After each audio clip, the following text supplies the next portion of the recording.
Good afternoon to all of you. पिछले lecture में हम लोगों ने समझा था pilot plant scale up techniques. Actually pilot plant जो है आपके इंडस्ट्री फार्मेसी सेकेंड का पहला यूनिट का पहला टॉपिक है। पिछले लेक्चर में हमने समझा था इसमें कि जब भी हम किसी नए ड्रग को किसी डोसेज फॉर्म में कन्वर्ट करके और बड़ी इंडस्ट्री सेटअप करने के लिए लॉन्च करते हैं, तो उसके पहले उसकी सारी प्रोसीजर्स, प्रोटोकॉल्स, वैलिडेशंस, डॉक्यूमेंटेशंस और मेथडोलॉजीज, टर्मिनोलॉजीज हम लोग पहले स्मॉल स्केल पर पूरा कंडक्ट करते हैं। उस पूरे छोटे स्तर पर हम जो है नए ड्रग मॉलिक्यूल की डिज़ाइन करके उसको डोसेज फॉर्म में कन्वर्ट करके उसके मार्केट वैल्यू प्रिपरेशन देखकर और ये सारी चीज़ें पता कर कंसिडर करके हम एक छोटे स्तर पर एक छोटा प्री फॉर्मुलेशन स्टडीज़ करते हैं एक तरीके की। उस सिस्टम को कहते हैं पायलट प्लांट। अब उसकी जो प्रक्रिया है, जैसे कि उसमें स्केल अप टेक्निक्स को की steps, the steps involved in scale up techniques in pilot plant.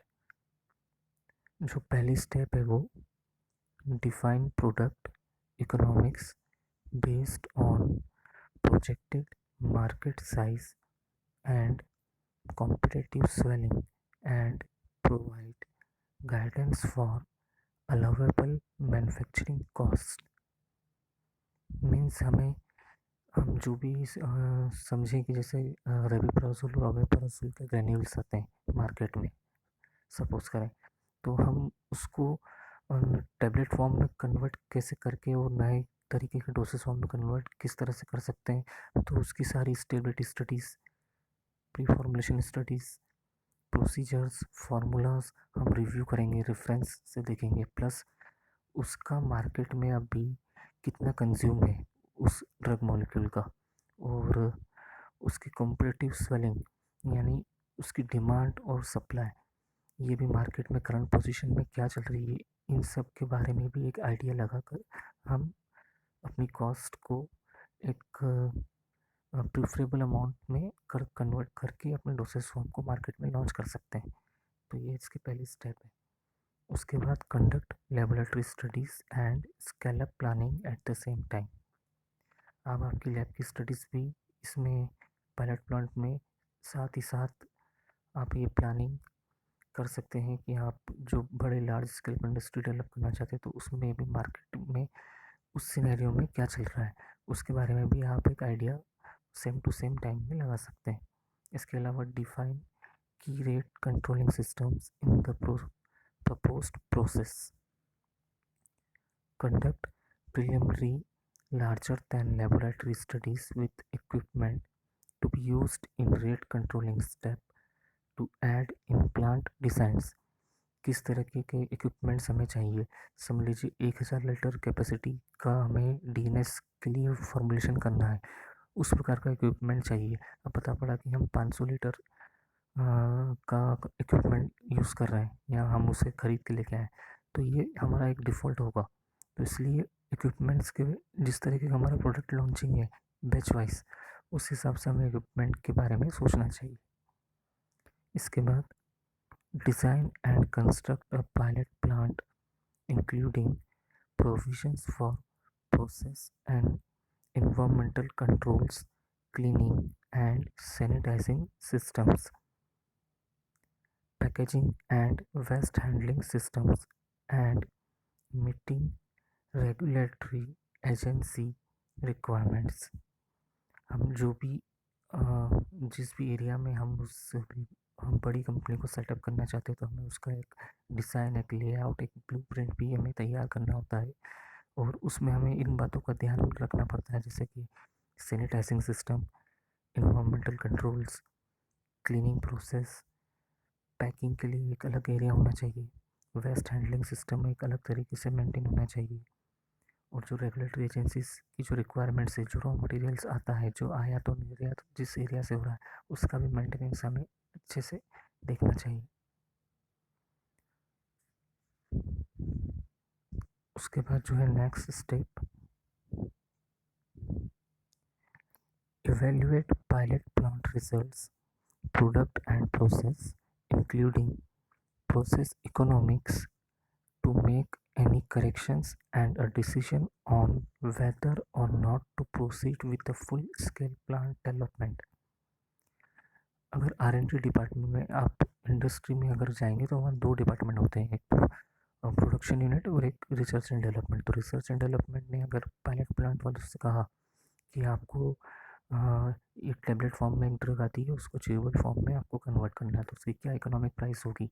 अगर वो मार्केट वैल्यू में हमारा रॉ मटेरियल महंगा आ रहा है या हमारी ड्रग महंगी आ रही है और मार्केट में उससे भी सस्ती कोई ड्रग अभी चल रही हो च्यूएबल टैबलेट में, तो हमें उसके बारे में फ़ायदा होगा या नुकसान होगा, उसके इस तरीके के एग्जांपल्स जो मैं आपको दे रहा हूँ, तो उससे ये हम इवेल्युएट करते हैं कि पायलट प्लांट का जो हमारा रिजल्ट होगा इकोनॉमिकली वो किस तरह से कंसिडर किया जाएगा।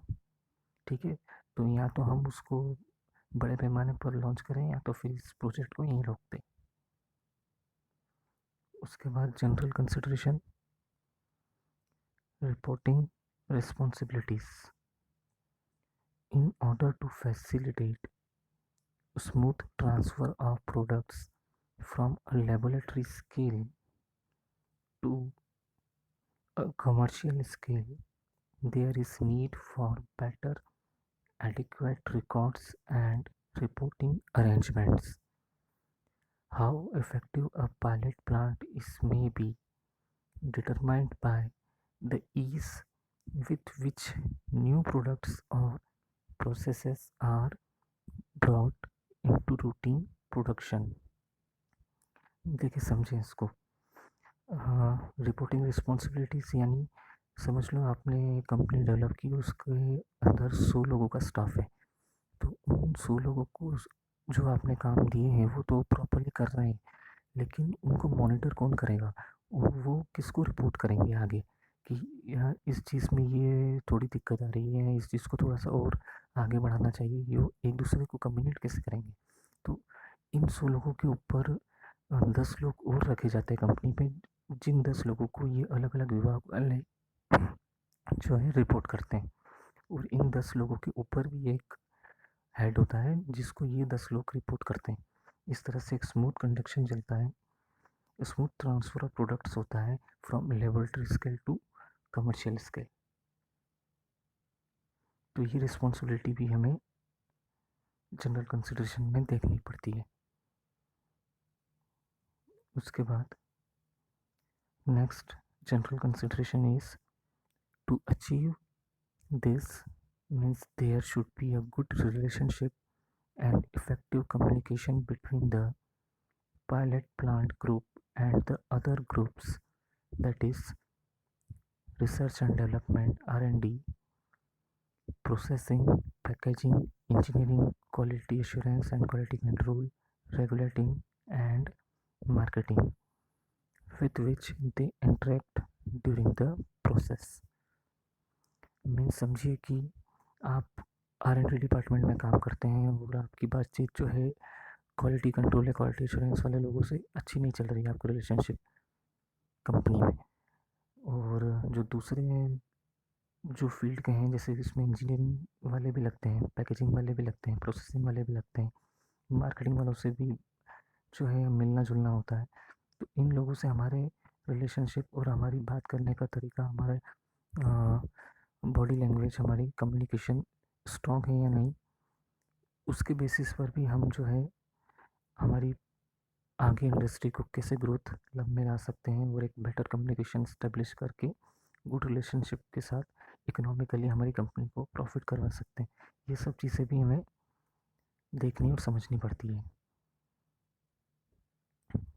अभी जैसे फ्लो चार्ट में देखिए आप, रिपोर्टिंग रिस्पॉन्सिबिलिटीज़ का एक छोटा सा एग्जांपल समझ लो। R&D group with separating staff, R&D group का जो सेपरेट स्टाफ है उन्होंने कोई ड्रग मॉलिक्यूल डिज़ाइन किया हुआ है जिसको वो आगे हेड को बताने वाले, रिपोर्ट करने वाले। अब इस R&D विभाग वालों की बातचीत फॉर्मुलेटर से बंद है, यानी प्रोडक्शन विभाग से बंद है। वो डेवलप द प्रोडक्ट, जो पहले से ही प्रोडक्ट बना चुके हैं, यानी अगर इन दोनों का कम्युनिकेशन कोऑर्डिनेशन आपस में एक जैसा होता तो ये दो अलग अलग चीज़ों पर पैसा और टाइम कंपनी का वेस्ट नहीं करते। इसलिए एक कोई हेड ऊपर होना चाहिए जिसकी रिपोर्टिंग रिस्पॉन्सिबिलिटी होना चाहिए, जो ये नज़र रखे कि ये हर तरह का विभाग आपस में किस तरह से रिलेशनशिप मेंटेन करता है, किस तरह से कम्युनिकेट करता है।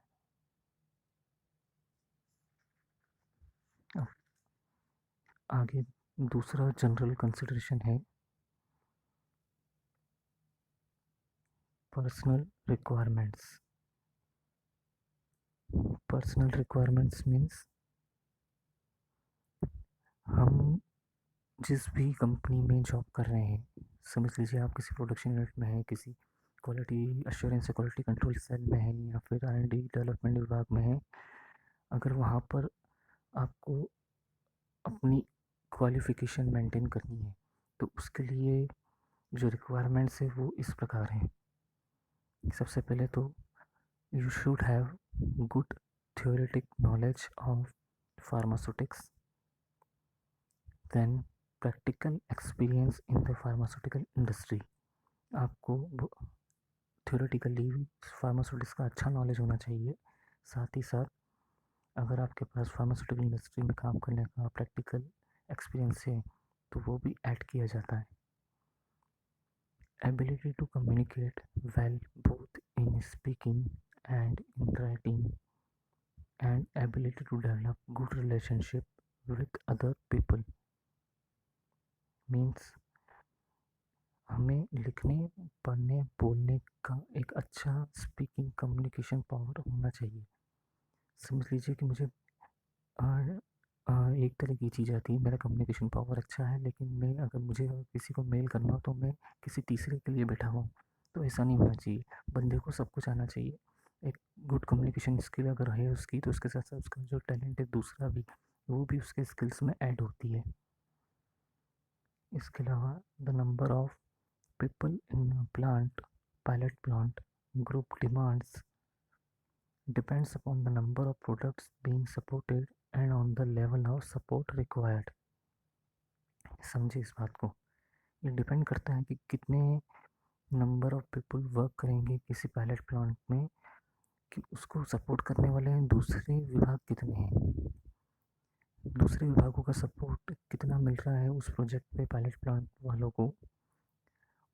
उस बेसिस पे ही ये डिपेंड करेगा कि उस पायलट प्लांट में कितने टाइप के लोग काम करेंगे। समझ लीजिए कम से कम an experience scientist with a knowledgeable technician should be able to handle one major project or two major projects simultaneously, depending on their complexity, while at the same time providing technical support for an additional group of marketed products। अगर pilot plant वालों ने कोई formula design किया है, कोई procedure एक नया बनाया है किसी नए ड्रग मॉलिक्यूल को डोसेज फॉर्म में कन्वर्ट करके लॉन्च करने के लिए बड़े स्केल के लिए, और उस प्रोजेक्ट को दूसरे भी विभाग वालों का भी जो है सपोर्ट मिला, तो जितना सपोर्ट मिलेगा जिस जिस विभाग से उस विभाग का एक एक आदमी उस पायलट प्लांट में जो है वर्क करेगा, और वो आगे अपने अपने विभाग को रिपोर्ट करेगा। तो ये डिपेंड करता है कि उसकी कितनी कम्प्लेक्सिबिलिटी है, कितने अच्छे रिलेशनशिप हैं दूसरे विभाग से, बेटर कम्युनिकेशन है, ये इन बातों पर डिपेंड करेगा। इसके बाद the group should have some personnel with engineering knowledge as well as scale up also involves engineering principles। Knowledge of computer and electronics are also should be added in your personal requirements and should be considered in general regulatories। तीसरी जो general consideration है वो है आपका space requirement. हमें ये भी mind में रखना है कि हम अगर लार्ज स्केल पर इंडस्ट्री खोलना चाहते हैं तो हमें कितनी स्पेस लगेगी। उसके लिए कम से कम 4 तरीके के एरिया हमारे पास होना चाहिए। पहला, administration and information processing area. जो उच्च स्तर के अधिकारी हैं, जो डिपार्टमेंट वाइज से जो वर्कआउट कर रहे हैं पूरी कंपनी को, उनका एक अलग स्पेस होना चाहिए। इसके अलावा फिजिकल टेस्टिंग एरिया, आपकी लैब की एरिया, लैब की रिक्वायरमेंट्स वाली पोर्शन, जितना भी आप टेस्टिंग फिजिकली लैब में कर रहे हैं या आप इंस्ट्रूमेंट रूम में कर रहे हैं तो वो एरिया थोड़ा अलग होना चाहिए। इसके बाद standard equipment, floor space area and storage area. Equipments को एक अलग स्पेस एरिया देना चाहिए कंपनी में, और एक स्टोरेज एरिया जहाँ आपका रॉ मटेरियल, आपके ड्रग एक्टिव इंग्रेडिएंट्स और एक्सिपिएंट्स, बाइंडर्स, ये सारी चीज़ें अपने अपने सेपरेटली स्टोरेज एरिया में प्रेजेंट हो। These are the space requirements. अब इसमें स्पेस रिक्वायरमेंट में सबसे पहली चीज़ जो है administration and information process area. इसमें क्या होता है, adequate office and desk space should be provided for both scientists and technicians. The space should be adjacent to the working area along with the computers. यानी जो adequate office और desk space है वो हर scientist को और technician को अलग अलग प्रोवाइड होना चाहिए। साथ ही साथ उनकी वर्किंग एरिया भी पास में होना चाहिए। पता पड़ा कि 4 लैब बाद उनका वर्किंग एरिया है तो वो अपने ऑफिस में बैठेगा कि वर्क प्लेस पे जाएगा, वो भी 4 लैब क्रॉस करके। तो उसकी वर्किंग एरिया और ऑफिस एरिया दोनों साइंटिस्ट की भी और टेक्नीशियन की भी पास पास होनी चाहिए अलॉन्ग विद द कंप्यूटर्स। इसके बाद physical testing area.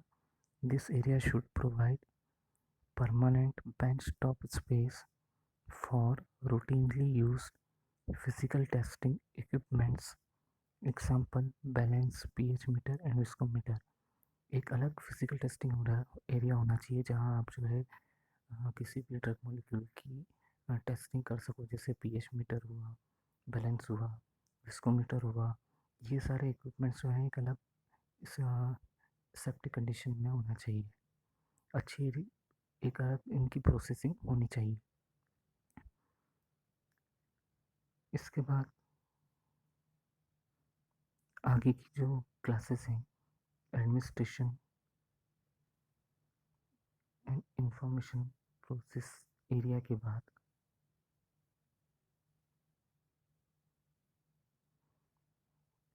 Page number 13 से हम अगले लेक्चर में कंडक्ट करेंगे।